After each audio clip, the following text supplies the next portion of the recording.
All right, so welcome back to Network Marketing. This is week one, part 2, though. And we're going to be talking about get to know your product well and why you need to get to know your product well.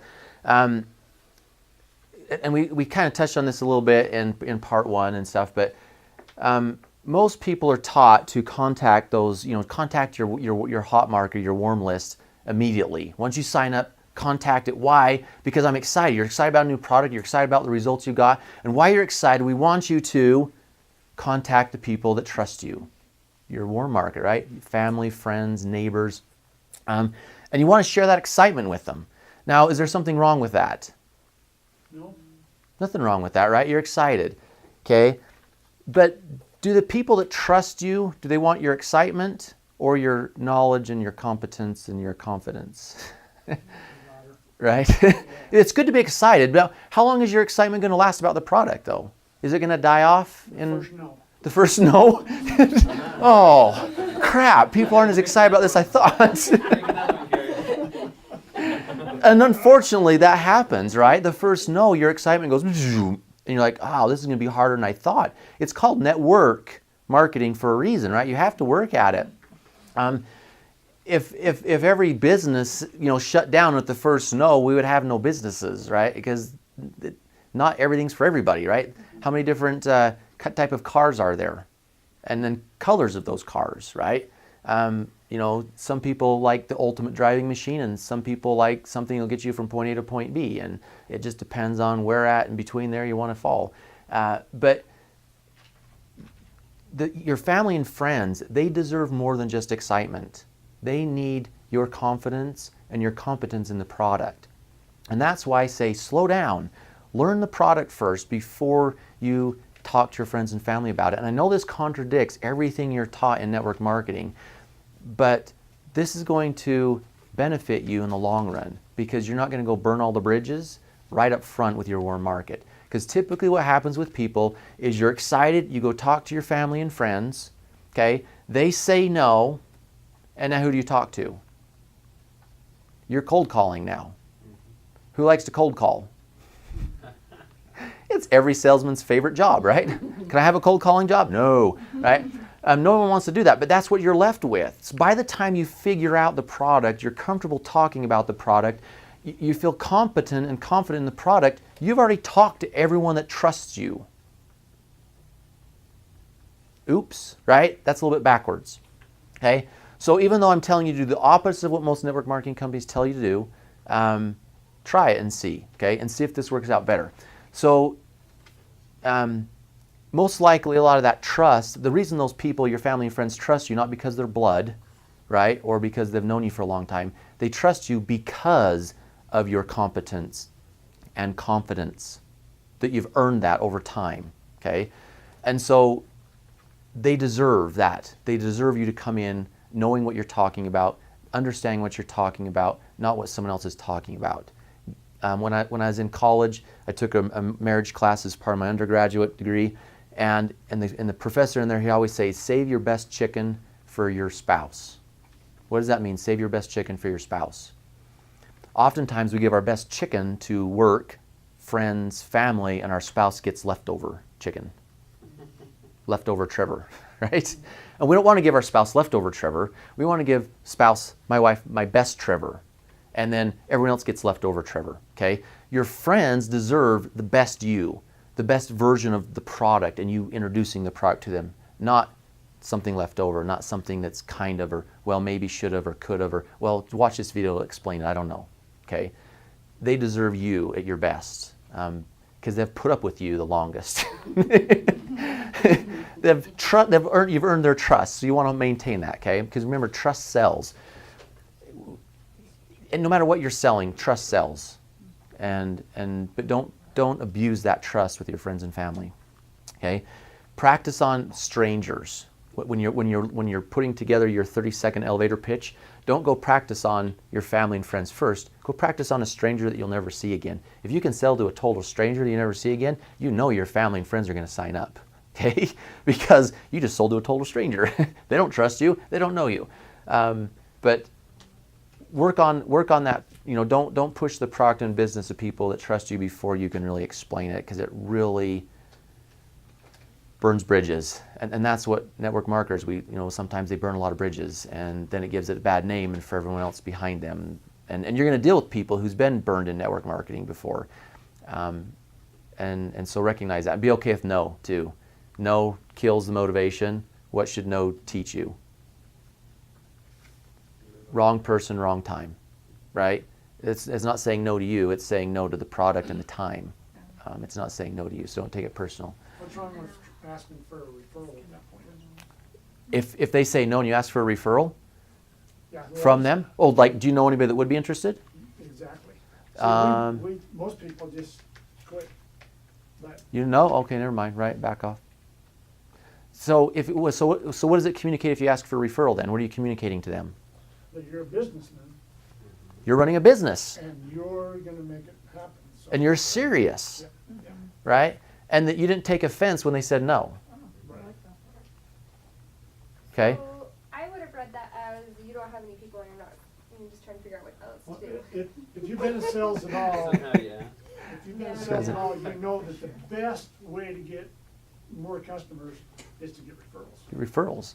Referrals is the best way to get any customer. It's the most effective, but usually pretty slow because you have to wait for word of mouth, right? Referrals is a word of mouth type thing, which is most effective. I run most of my business off of word of mouth. I don't do a lot of advertising. But that only works when you get results, right? Because results sell. So, but no, that's a good idea. So again, asking for referrals could be good and could be bad. It could be taking as, oh, you're just using me, or it could be taken as you're serious. Wow, you're serious about this. You're not just, and so it depends on the situation. Learn to recognize, sometimes you should ask for referrals and sometimes you shouldn't ask for referrals. It may depend on their response. If it was a, no, I'm not interested, or again, what no did you get? No, don't ask for a referral from that dude. They're already mad. So, but again, if you're selling, would you know anyone else would be interested? But if you're teaching, well, hey, I want to teach you about this product, or hey, I want to introduce you to this product. Hey, there's this great, right? Well, do you know anybody else that might benefit from the product? Because then you're not selling, you're asking who else might benefit. I'm trying to teach a service here, a product that's going to help people. You don't want help? Okay, live with your problems. You know nobody else that wants help. Okay? So it just depends on the situation, the person, but always, Attitude. Your attitude, yeah. Because if you feel rejected and you feel a lot of negativity, then to push another question may not help. And once you understand the law of attraction, you'll understand why that's not a good idea to ask for a referral when you're feeling rejected and your vibrational level went down to here. Because you're going to get another no from, if that's what you're attracting. So again, one of the problems is the moving force. When you contact people based on excitement only, the moving force is excitement. And once the excitement dies off from a no, or 3 months or 2 years or 4 years of trying and getting no results, whenever that excitement burns out, the moving force burns out. And whether that's you or your downline, you may have seen it in your downline if you've been in network marketing before, where your downline started to grow and then it burned out because it was based on excitement, not on true principles, not on foundational business principles. Okay, and so when your downline's built on foundation, business principles, it's not going to die out. But when it's just based off of emotion, excitement, or newness, or whatever it is, it dies down. In fact, when a new restaurant comes into your neighborhood, it's like a 45 minute wait to get to the restaurant. And within 2 weeks, after everyone's experienced it once, what happens? You can get a seat immediately, right? Because the newness is gone. And so it happens in all businesses. The newness wears off, the excitement goes down, and then you're stuck with what? True principles. So if you can postpone the excitement as it's built on new principles, you're going to have a lot better success in any business endeavor you go to. So, all right, so know your product before you talk about it to people, because it, oh yeah, I've already said this over and over. Everything I'm teaching right now is contradicting what your network marketing company's probably told you, okay? But trust plus competence plus confidence, this is what sells in anything. Cars, houses, real estate agents. You ever try to buy a house or a car from someone who isn't confident in what they're saying? Anything in You know, like every successful salesman is confident in what they're selling. Or at least they're really good actors in acting like they're confident in what they're selling, right? But usually you can tell. If they're really confident in what they're selling, you can tell they're confident. I've got a good example. Oh, I'd love to hear it. We were gonna buy a piano, and we stopped at 3 or 4 different places, pricing and things like that. Went to a young chain dealer, and before we were finished, the piano was laying all over the floor. He had every part. He was saying, this is why this works, and this is how this works, and this is why this one. Wow. Pianos do come apart. They do? Oh, yeah. I need to know how, because I move a lot of pianos. I would love to know how they come apart. But he had a reason why every part was the best part. Wow. Why you needed to buy this particular. Competent and confident. I'll tell you what, we went out of there with a piano. You bought the piano from that store. But I didn't take the one that's torn apart. Yeah, that would be. I don't want this one. It's torn apart. I want this one. But see, his confidence and his competent totally sold you. Sure. So here's the question. Did you pay more for that one than another store? You know, I don't know. Okay. But I bought that piano, and I don't know whether it was more or less. All I remember is he knew what he was talking about. You don't even remember the price. You just knew what he was talking about and you trusted him. Yeah. Point taken, right? Trust, competence, confidence. If you're not at this level with your product, do you want to talk to people about it? If you can't take it apart and explain what it is, you may want to hold off a little bit on talking to people about your product. And again, that contradicts because there's a lot of bonuses that come if you can quickly get people signed up and you want to meet the bonus and you're motivated and moving, right? And sometimes that's like, well, okay, maybe I'm going to miss my sign-up bonus or my 30-day bonus, whatever. But in the long run, it may benefit you better than by doing it the other way, okay? And it doesn't matter how long you've been in network marketing, whether you've burned through your hot market, warm market or not, you can still try this and see how it works for you out, okay? Trust plus excitement equals buyer's remorse. So have you ever bought a car because it was really exciting? Or bought anything because you're really excited about it and then later went, why did I buy that? Oh, yeah. Okay? A lot of sales and a lot of marketing right now play on emotions in all businesses. What color are sales tags? Red. Why red? Bright yellow or something. Why is McDonald's, Arby's, Wendy's, Carl's Jr., and almost every single fast food restaurant have red in their logo? Stand out. It's a power color. It's a power color. It stands out. It catches your attention. It says something, right? And actually, red makes you hungry. Oh, does it? So restaurants use red a lot because it makes you hungry. So when you see their logo, you feel hunger at a subconscious level, How is that and you go, possible? oh, I want to eat. How is that even possible? How do you know that red makes you hungry? I think if you have a blue plate, you eat less. So don't buy red dishes. Red Solo cups, you're just going to drink more. It's like on brain games. There's a lot of psychology to marketing and sales, okay? But for some reason it's not taught in network marketing correctly from what I've understood and experienced, and from both people trying to sell me and talking to people. So, hold off, get very confident, and really know your product really well, because even with a cold market, right? Once you start talking to people you don't know, the trust will come with this, just like the example you gave with the piano. You didn't know the salesman, you didn't know anybody in the store, but they built your trust because their confidence and competence was so powerful. And that's where you want to be. When you get to that level, you sell product and you get people to sign up in your downline. It works in any business. This is basic business stuff, okay? But for some reason in network marketing, they play off the excitement part, the newness part, rather than off the long game. It's like the short game versus the long game. So, corporations. So if you were to go work for like a car dealership and you want to be a car salesman, would they throw you out on the lot right off the get-go? Sign on the line, go sell cars. What happens?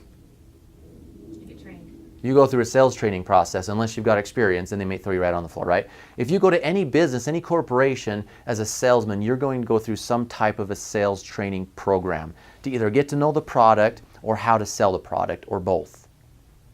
Did you get that when you started your network marketing program? Why? I don't know either. But all other businesses have a sales training program but network marketing. But yet, your responsibility as a partner in that business is sales. There's a weakness there. I don't know why. I would like to talk to one of the network marketing CEOs or somebody and ask them why they don't offer a sales training program before they send their sales crew out to sell. Okay?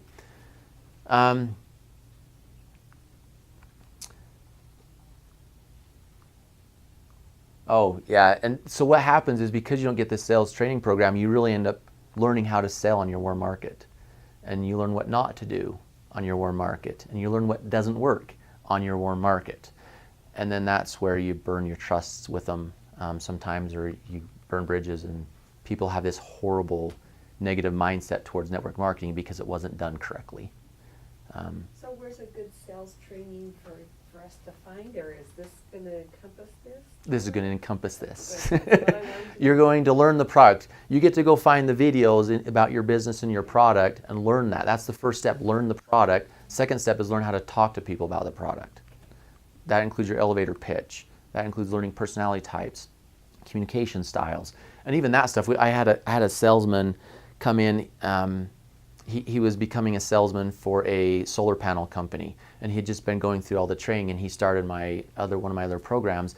And I was asking him about, you should know all this. He's like, they didn't teach this in my sales training. Like, they didn't even teach communication styles and the personality types. I'm like, how can you effectively communicate to someone if you don't know their personality or their communication style?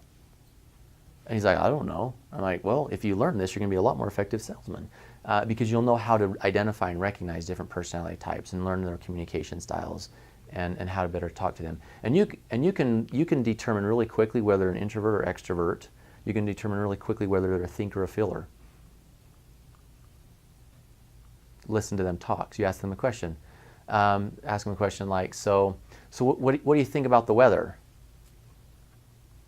How would you respond to that? How do you think about the weather? I put you on the spot. What do you think about this crazy weather? Wouldn't you then automatically say think, though, because they said think? Because I'm a feeler, but I would have said in my mind, I said, I think it's fine. I think it's fine. Well, what's fine about it?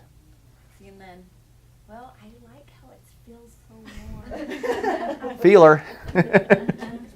Right?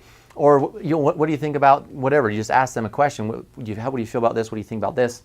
If they respond back with I feel or I think, most likely they're whatever that response was. Immediately you know they're a thinker or a feeler. How should you present your product to a thinker? With logic, factual. Facts and logics, right? How should you talk to someone about the product with the feeler? I feel so good on this. It feels so good, right? Even to a house party. Oh, I think you should come because it's just like this simple blah, blah, blah thing. It's going to be so much fun. You should really come. It feels so good with all these people. Because I can tell you're a thinker because you even say, what do you think? So even when they ask you questions. Yes. You pick, Right? or how do you feel about? And let's just listen to them. They're going to be saying, I feel or I think constantly. And you know immediately they're a thinker or a feeler. And now you know how to present your product to them. It only takes a couple questions or sentences to figure that one out. Extrovert versus introvert. Okay? An extrovert, if you like get up to their face and they're like, they have this comfort zone. Introverts have this big comfort zone. Like, don't get in my space. And if you get in their space, they're going to be backing up like this. Don't get right here in their face, but you can learn that pretty quick. About, are they talking quiet or loud? If they're talking like this, and, well, how's the weather? Well, I don't know, I guess it's all right. And introvert, how's the weather? Oh my gosh, it was so cool. I was out in the sun. Extrovert, right? I mean, listen to people talk. We're just not taught this, okay? This is how important it is to learn some of these things so you can effectively communicate. When people say no, it's not necessarily they don't want the product, it's that you didn't present the product in a way they understand how it's going to benefit them. And it's not because they're stupid or you're stupid. It's because your communication styles didn't coincide. They didn't mesh, right?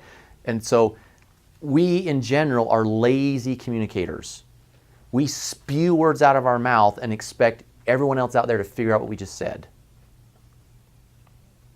And it doesn't work out very well. If you don't believe me, ask your spouse. No, I'm just kidding. We have to learn that it's our job as the sender to make sure the receiver understands what we said. And that requires knowledge and skill that you're going to learn in the 10-10 program. So, but at the same time, it doesn't mean if you present it perfectly to this person that they say yes. It just means No. they'll get the information and they'll make the right decision for them, right? Most sales fail because it was communicated incorrectly. But still, they have to decide, once you communicate it correctly, now it's, do I want it or do I not want it? Do I need it or do I not need it? Not, I don't understand what you're saying. No, I don't need that. You need to, like, they're the perfect candidate for what you're trying to sell them. Oh, I don't need a car. I can walk. No, you really need a car. You're walking 30 miles a day. You definitely need a car. No, I don't need a car, because you didn't explain what a car was and how a car worked for them, right? Like, if you didn't know what a car was or how it worked, how would you sell someone a car that walks? You didn't listen. You didn't listen to them. To them. Yeah. You're not listening. Most salesmen spend so much time talking that they never find out what's going on. They never. And I didn't buy a car, but I went to a dealership once and I walked in there and I says, okay, I don't want a 4-cylinder. I want a 6-cylinder car. I had a 4-cylinder. I was sick and tired of not putting around. Like, I need some power. He's like, I was young. I just gotten married. He walks me over to a 4-cylinder car and says, this is the car that you want. And I says, no, this is not. This is a 4-cylinder. I just told you I want a 6-cylinder. You can't afford the 6-cylinder. That's a waste of money. This is the car you want. Are you freaking kidding me? Okay? Don't be that salesman. You're not going to sell anything. Okay? But no, so you're going to want to practice. You want to really get to know your information, so when you talk about it, you're confident. You're going to learn your communication style. So you're listening to what the person's saying, so you know how to explain it to them. Okay? This is all really important things. Those that know you deserve your best. Okay? So don't give them leftovers. Give them your very best. Competence maintains and builds trust. Okay? Do you know the product well enough to explain it? Don't ask someone to invest their time to find out something you should know. Have you ever had someone said, oh, try this product? Well, what is it this? I don't know. Watch this video, you'll learn. Okay? If you walked into a car dealership, okay, and it says, yeah, I need a car. Well, here's one. Well, tell me about it. Well, go home and watch the video and then come back and tell me if you want it. Okay? In network marketing, this happens a lot. We tell potential customers, go learn about the product, and if you want it, contact me.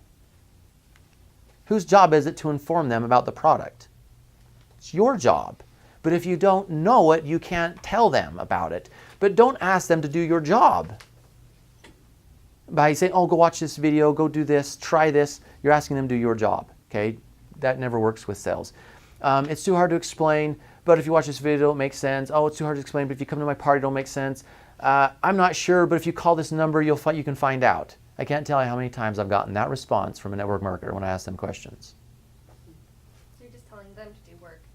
They're telling me to go work, do their job, to go find out. They should know this information, right? But they tell me to go do the work for them. And guess what I tell them? I don't have time. Sorry. Right? I'm not going to invest my time in something that I'm not sold on yet. You have to be the ones to sell them on the product. If you want to call it sell it, it's inform, right? You have to be able to inform them on the product to get them to be interested enough to want to know more. That's what a sales hook is, right? You got to get them to the point where you say something or do something where they want to know more. Okay? You ever notice that almost everything has a title and or a subtitle? Then there's information. Because the title's got to get them interested. The subtitle creates the hook to get them to read the rest of it. Almost every advertisement will have a title with a subtitle. The title catches the attention, the subtitle hooks them, and then they're invested enough that they'll read the rest of the information. Nowadays that doesn't work so well because people won't even read. You have 5 seconds on a video before they're flinging off the video if you haven't caught their attention. If you haven't said something or did something in your videos, your Facebook videos, to catch their attention, they will fling off it within 5 seconds.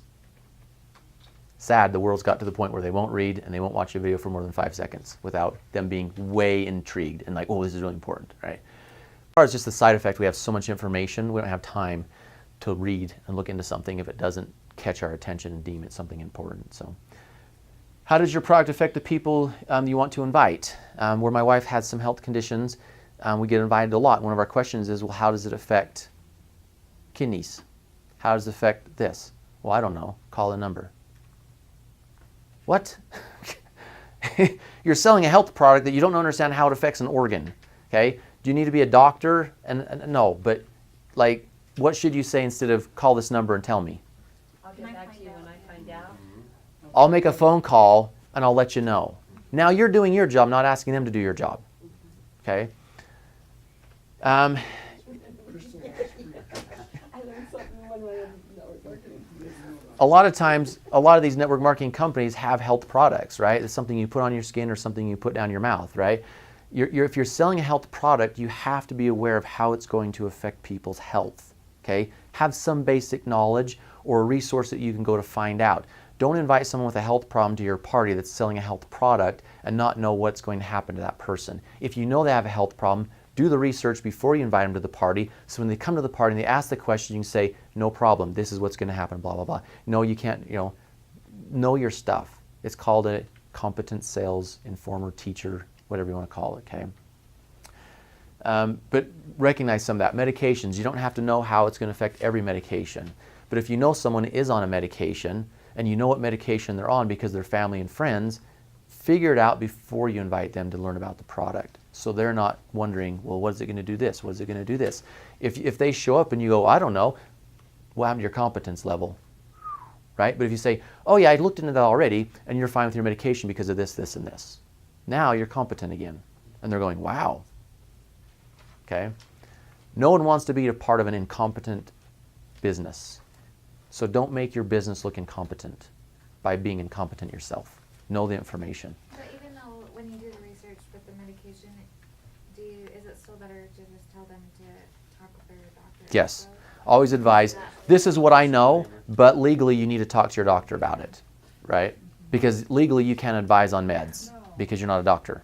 So, and we don't know what it's going to do for them too, because Yeah. someone that might still be on the same meds still might have a different reaction. correct. And so Always consult so your I always doctor say consult before, your yeah. doctor, And I give them information though to send to their doctor. Yes. So I feel like that's us doing our part, right? Yes, if you're saying, well, here's all the ingredients to the product, Yes. take this to your doctor and check with them to make sure it's not going to have reactions to your meds or to your health issues, right? Yeah. And that's the research. When I say do the research, learn that. No, because I had this lady one time, she, like, well, what's in it? I don't know. Well, you're telling me this is a great product that you want me to take, but you don't even know what's in it? Okay, well, where do I find the ingredients? Oh, it's on the webpage. I'll give you the webpage. I can't remember where it's on the webpage, but I'll give you the webpage and you can go find it. You want me to invest my time in looking on a webpage to try to find information again so I can take it to my doctor to find out whether or not it's going to react with my medication or my health, okay?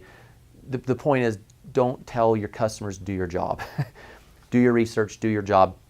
But again, don't advise on meds, but just advise this is the ingredients. You can take this to your doctor to find out about the meds. So, all right, are you confident? Confidence builds and maintains trust as well. And remember, trust is what sells. That's the whole goal of all marketing, is to create a relationship of trust to get them to sell, or create an emotion high enough to get them to buy and then regret it.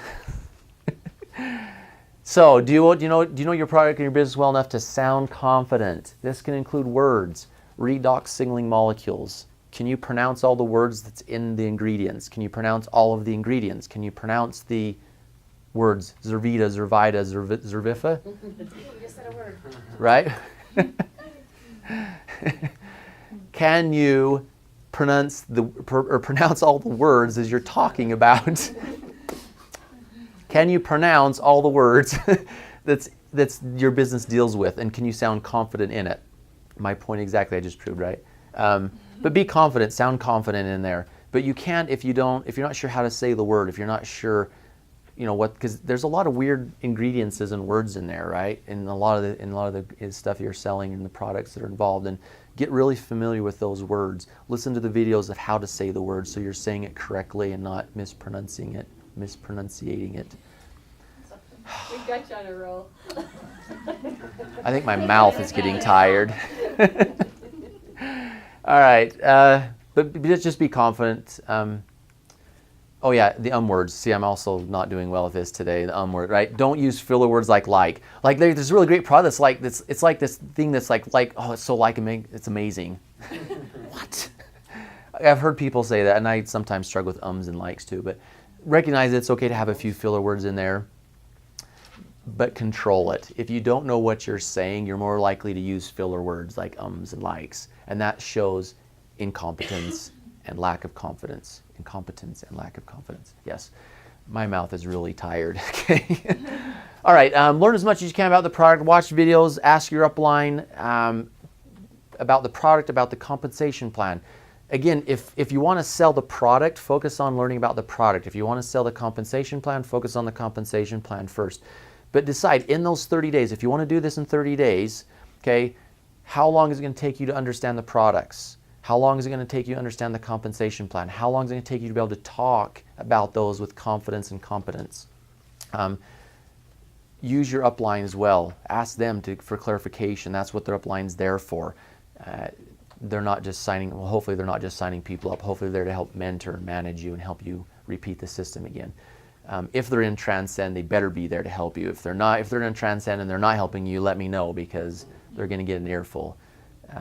You need that person to help you walk through the system and make it apply to you. So learn how to sign people up. If you get someone that's interested and want to sign up, and you're like, well, I'm not sure how to sign. Let me see. I think you do this. Oh, what does that say? I mean, like, people are like, what? You don't even know how to sign people up in this business? What does that communicate to them? Incompetence. Have you ever done this before? Wait a second. What? I thought you sounded so competent up to this point. Now you can't even sign me up right. Like, what the heck? A to Z process, from explaining to signing up. Make sure you're competent and confident in it. Practice signing people up. Go through the sign-up process if you can. Talk to your upline about it. Learn the website. Know where the information is at. Don't say, here's a website, there's a page, or I can't think it's over here, go do this, right? Go to this website, click on this tab, it's right there. If you have to tell someone where to go and get some information, that's the best way to do it. Sound competent and confident in knowing where things are on the website. You should know this, okay? Use your upline. Talked about that. When will you do this? When are you going to do all this? Today. Okay. 1 through 7. The first week, right? You're going to learn all this information. You're going to learn about your products. You're going to learn about the compensation plan. You're going to learn about the website. You're going to learn about how to sign people up. The next 7 days, you want to be doing this. As soon as someone signs up, they want to watch the first 2 videos, and you want to have them be doing this stuff. Even if they don't watch the videos, you can have them do that, right? Okay, for the next, so if the day you sign up, the next steps is day 1, 3, and 4. I want you to watch these videos on the product. I want you to watch these videos on the compensation plan. That should be the first thing you hand someone that signs up as a distributor. Well, the first question is, how fast do you want to succeed? How much time are you willing to invest? I'm going to invest an hour a day. Okay, well, there's these 6 videos that each take 30 minutes. Right? There you go. Okay? So watch these and help them put it up. You can help them get started before they watch the videos. Okay? But say, this is what I want you to do. All right, we just signed you up as a distributor. Next step is you're going to learn the product. Here's the 3 videos to watch. Next step is learn the compensation plan. Here's the 3 videos to watch. Then you're going to decide when you're going to do all this and help them set up a time and a goal to get them doing this, okay? So when are you going to do this? You already know how many hours you're going to spend putting towards your business. You know which days you're going to put towards your business. So plug this information in. How long is it going to take? If you don't do this, can you help your downline do this? No. Even if you've been in the company for 10 years, how long does it take to watch the videos, and which videos do you want your new startup to watch? Go find that out. Watch them. How long does it take? How many videos are there? Where do you find them? Where's the link? Have that all set up ready so as soon as they sign up, you say, here's a link to this, here's a link to this, here's a link to this. Or, hey, come over to my house and we'll watch this video and you can ask me questions. We'll watch this video and ask me questions. Or email me, or we can do a Zoom video, watch this video, and then I'm going to connect with you on a Zoom video afterwards. You can ask me questions. It's called business management, right? When you hire a new employee, what do I do when I hire a new employee? Almost the exact same thing. This is the training, this is that. If you have any questions, here's the manager. The manager's going to ask, or I'll answer the questions, whatever, right? And so, same thing. We're running a business like a business. We're going to set up like a business. What were the two questions you asked? How much do you want to succeed, and How fast do you want to succeed at this? How much time are you willing to invest in this? Oh, I can do 1 hour a day. Great. Here's 2 videos. They take 30 minutes each. Here's 4 videos. They take 15 minutes each. There's your hour. I'm willing to invest 2 hours. Great. Here's 2 videos that talk about the product or products. They're 30 minutes each. Here's 2 videos that talk about the compensation plan. They're 30 minutes each. There's your 2 hours for tomorrow. Watch these. Then call me, or I'll call you, or don't say call me. Say, then I'll call, I'll call you at this time and we can talk about it, right? Or here's 2 videos for the first hour. Then second hour I'll call you and we'll talk about it. Okay? Make sense?